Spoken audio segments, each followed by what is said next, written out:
episode of Road Rebel, we are back in the modern mopar.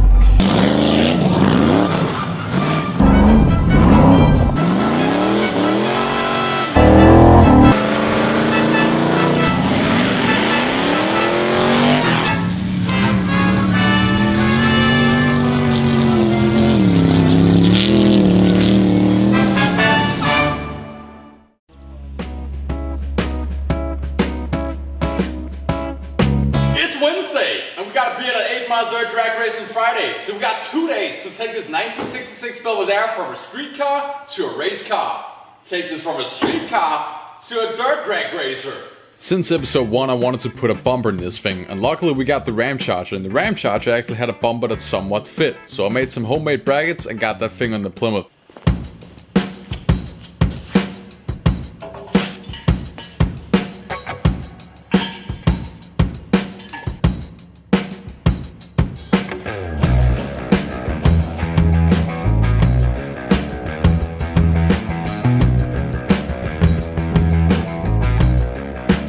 So I got the bumper in and I made some homemade brackets and spacers to make it work. Then we also used the ratchet strap with a lot of tension on to bend the Ram Charger brackets in towards the frame rails on the Belvedere. So to adjust the bumper from side to side, I'm gonna use how many knuckles we have to adjust per side. And then I'm just gonna crank down the bumper balls on each side until it's somewhat straight. Just gotta be a little gentle when you adjust it, you know what I mean?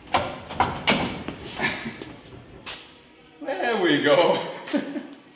After we got the bumper installed, I found my old 1973 Plymouth Roadrunner steering wheel, and I immediately got the idea of making an old school stock car looking steering wheel for the Plymouth Belvedere. So one thing you can do with your spare time if you're really bored, okay, is you take the old steering wheel, electrical shape, you get that old NASCAR look. And luckily I also had a legit old NASCAR steering wheel airbag. Yeah, that's what was supposed to save your life back in the day if you crashed a tailgate with 200 miles per hour. I'm not really sure how that will work, but I trust it. This right here is the finished result. It's an old electrical tape steering wheel with a pillow on it. It really isn't that special, but it's a cool look. Alright, so it's time to install that sweet NASCAR wheel that we did earlier, and the thing we're gonna do is first we're gonna take this old wheel off. This I think is an old like 1972 to 1974 Dodge Challenger steering wheel where all the rubber's falling off and stuff. It's terrible. Still had that sweet green tinted horn button from episode 1.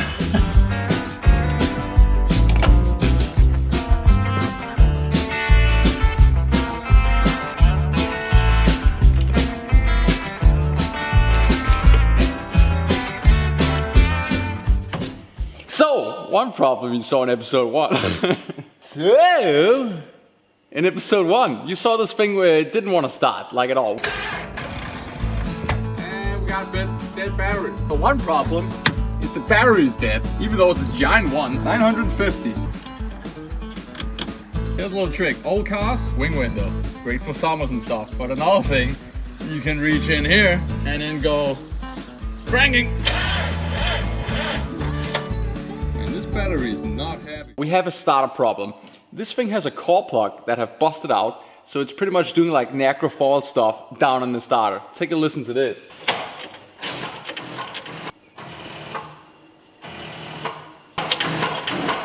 So because this car doesn't want to start, we are gonna push this thing outside. Suddenly in Denmark, summer just hit, so it's like a nice 70 degrees outside. We're gonna push it outside and work on it outside, even though we have this real nice shop.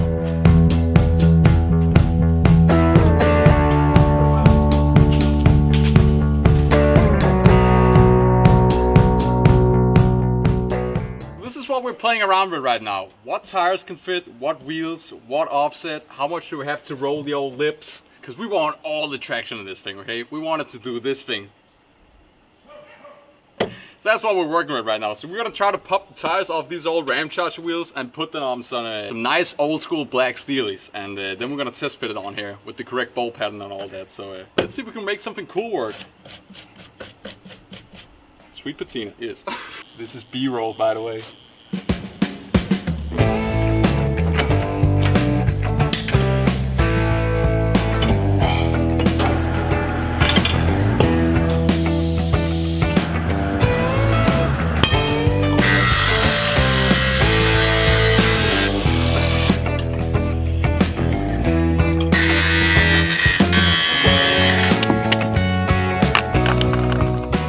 up, Rebel. We're all about doing it green. Car and environment wise. So instead of buying a fender roller, don't look at this thing, okay? Then just go out into the woods, grab a little stick there, and start using it as a pull hammer. Because the wood digs into the metal, and then you can like slowly pull it. Look at how great this is turning out.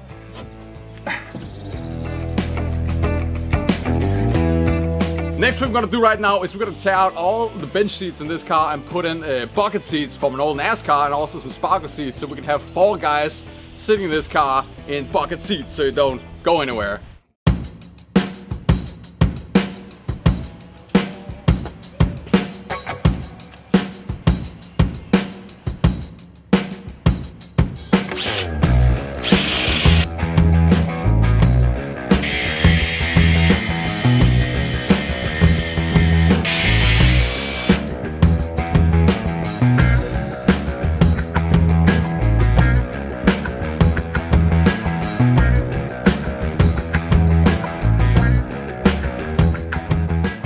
We're gonna try to put on this boom tube Trans Am expired exhaust and see if we can make that work.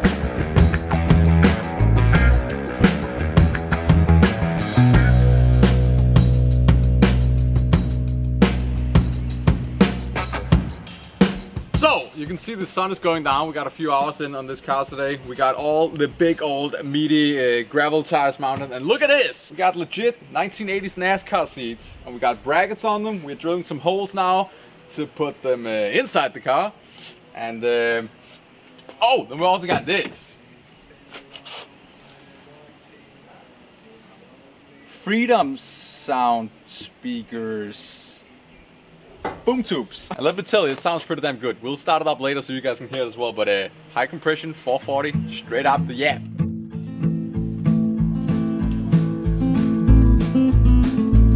So it's day 2 of building the Plymouth Belvedere, and we are putting in bucket seats front and rear now. It's gonna be a 4-passenger bucket seat, drag car, drift car, I don't freaking know. It's gonna be a taxi for boys who want to get down and have some fun. We got the driver's side installed, and you sit pretty damn good with the NASCAR wheel and everything. Like this is a cool vibe sitting in there now, as the young kids say, I guess. Vibe, vibration, Beach Boys. I don't know. So let's get right to work. And of course, you also gotta remember to lick your watermelon. It's hot outside. Get a popsicle, will you? It is afternoon, and we've been doing all kinds of cosmetic stuff because that's more fun, you know. We've been dreading this job, and that is changing out the starter from the Ram Charger that you guys saw in the last episode, and also changed another freeze block. This is the first freeze block in probably what has been like 30 miles driving in this car, so that's great. Let's jack it up real quick, and then we're gonna get the starter out, freeze plug in. Auto starter, not new, but old starter from the Ram Charger in. Hit the key and hear the old boom tubes go. Down here. Quick jack NASCAR stuff.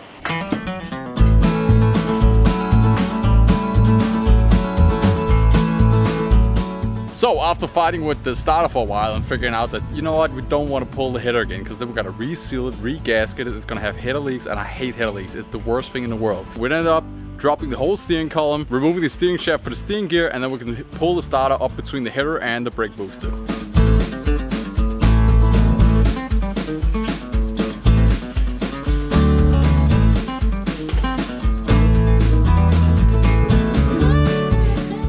Engine expansion plugs. I don't hope they expand. Gold medallion expansion pluggo greaso.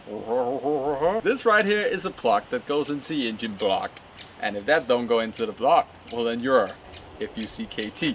So we're gonna pound these things in. These are 1 inch 5/8, and that's for all the block expansion block. That's for all the block holes in the block. There's a lot of block words in this. All the other plugs for the heads are small, I think 1 inch or something. I don't know, I'm rambling, it's late, there's mosquitoes, I fucking...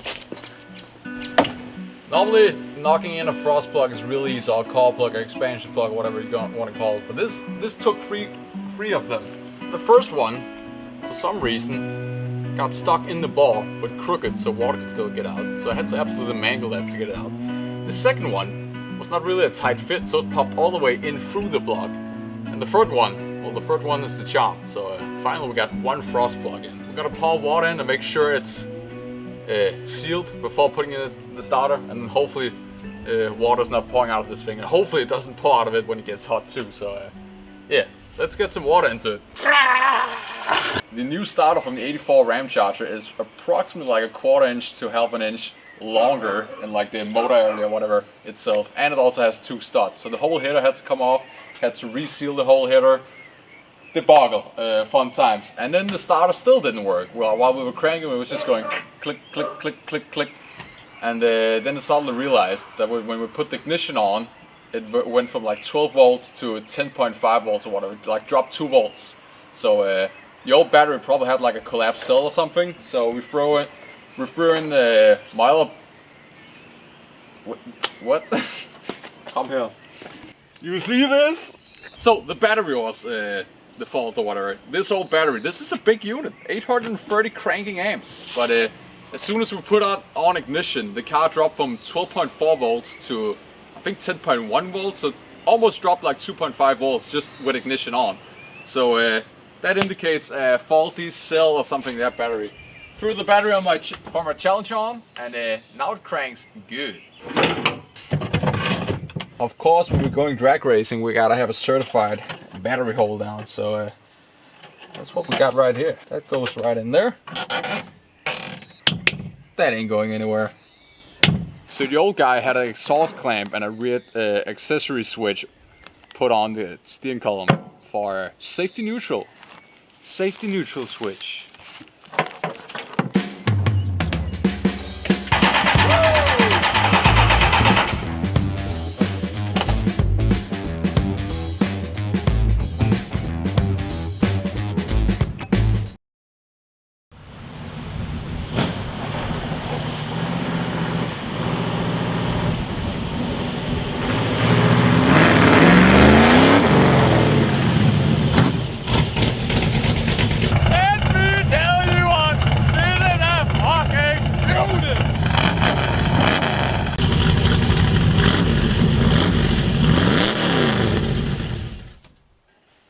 The car's officially done and all loaded up with spare parts, camping gear, and everything we need for this race. But I have a little bit of a problem. On this side, the tire started to touch the fender. So we're going to come in there with the death wheel and do the... Yeah, do Formula stuff. Formula 1. Uno, baby.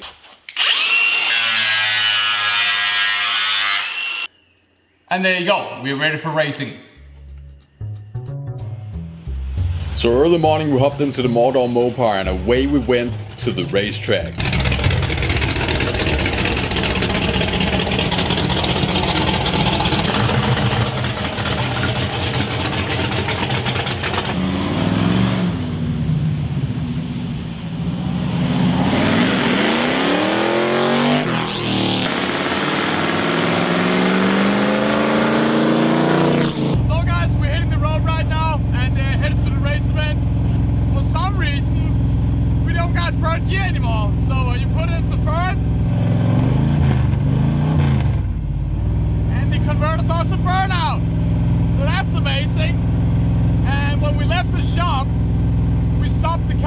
Turned the engine off to get gas, and then it wouldn't crank again. And we didn't get to film it because we was kind of stressed. So we had to use like a Milwaukee battery or whatever, like an 18-volt battery to jump the battery, and that got it going. So now we're headed to the event, and hopefully the transmission survives. Hit it, boy!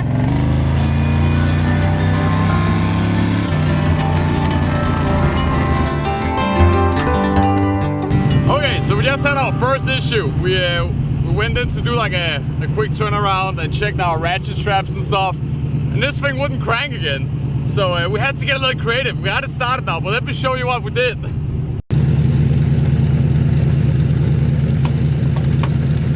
Hood prop 9000.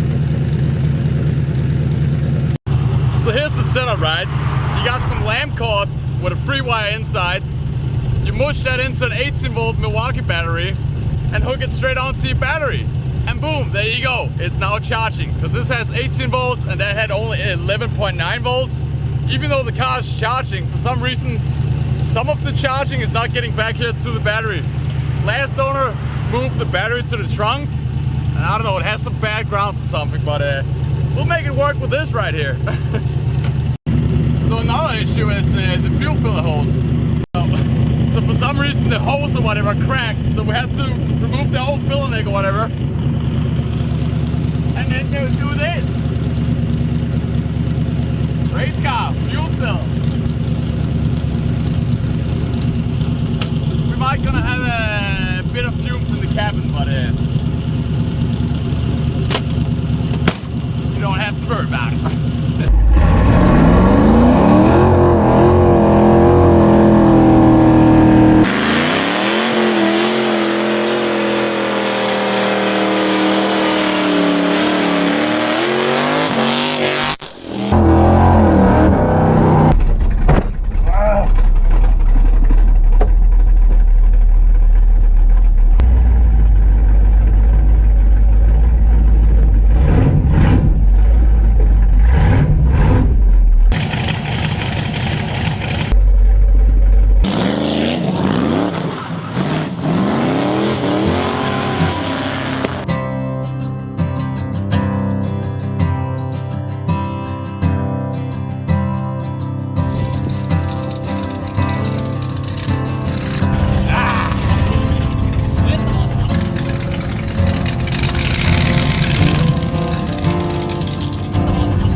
We finally made it up here.